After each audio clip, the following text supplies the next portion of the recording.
We all like Mega Man, right? But what if we combine TV and Mega Man?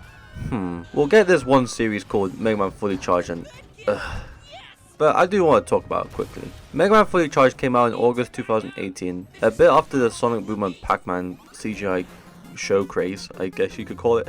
I also did grow up watching both occasionally. The series is 3D and I have to say it's very well animated and expressive. I do hope the next Mega Man game can have some of the animations when it comes to the cutscenes and not look like 11 where they just stand around. Still better than Mighty No. 9 though. Quick little segment, Mighty No. 9 was actually meant to have a show too, but it also got cancelled. Shame about Mighty No. 9, but it could have been planned out a bit better. So let's talk about Mega Man Fully Charged. The show starts with a burning building and Mega Man with this annoying dude called Mega Mini, who never shuts up for 5 minutes. I think it's one of the worst parts of the show, to be honest. While doing some superhero stuff, the show does set up a lot more of its future arcs, but we won't cover them too much. It's more of a basic overview. But Mega Man Fully Charged has changed a lot of things. Mega Man is, I guess, the same kind of personality-ish wise to the core, but he does feel very well, it is a kid's cartoon and it is very noticeable. And he also has a big change. Instead of Rock, he's called Aki, and Roll is no more. We have Asuna. He's basically a robot. A lot has changed, like her not being a robot anymore and acting a bit like Gwen from Ben 10, kinda. And speaking of Ben 10, the creators behind Ben 10 made it mainly the reboot. I am grateful for the Mega Man content, but I think they should have focused on something else, like making that new comic come out sooner.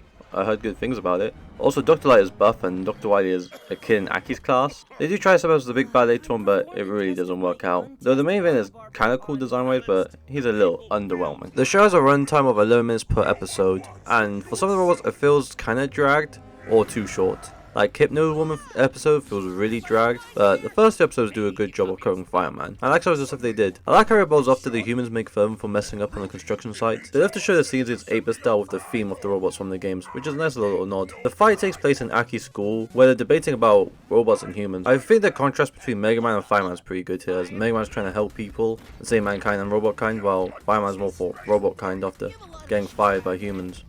He got fired, man. I also like the movement of the fights. They're very fluid and well animated. When he gets ability, the robot must becomes 8-bit on his arm. It's a nice little detail. And speaking of robot abilities, Mega Man will change color like in the games, but his Buster will match that of the robot, which is pretty cool. And we'll get some of their personality, which I think is a good change and makes the story a little bit more interesting. I do want to talk about the robot designs pretty quickly. Some are good and some aren't. Fireman has been to the gym and looks okay, not too bad. Iceman looks a little bit similar with the big hood from the original games, but it does look like he's been doing drugs half his life. And Cutman looks unique and damn, they messed up my boy's hair. Elecman and Woodman have some cool redesigns, but Woodman looks very different and I kinda prefer this one over the original. Same with Drillman. And I do like Airman's, but I kinda wish they had a different name for him, like Fanman or Turbine Man. Though that is a hint for later on in the show, and he's, well, okay I guess. Matches what the show's going for, but he does kind of come off as a failed marketing toy. The show also did have some merch on Mega Man and some of the Robot Masters. They had this gimmick where you can swap out some of the parts for Mega Man to use, but the show only had one season and I can see why it was unsuccessful. They also tried to introduce new robots like Hypno Woman, Blaster Woman, and Chemistry Man. Hypno Woman is my favourite out of all of them, though I think it would be nice if they could be added to the games or something.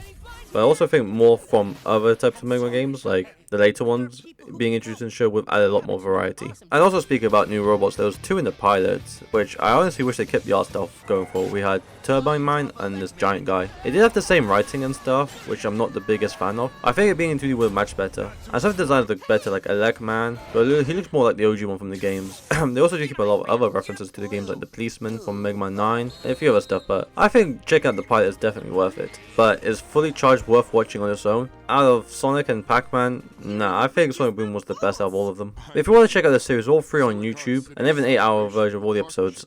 It is worth it if you want to sleep. Though this was just a little video while I work on something in the background, so sorry for the length. But I want to mention Fully Charged quickly. And with that, I hope you all take care, do the YouTube stuff, comment, like, and subscribe, and I'll see you later. Bye bye.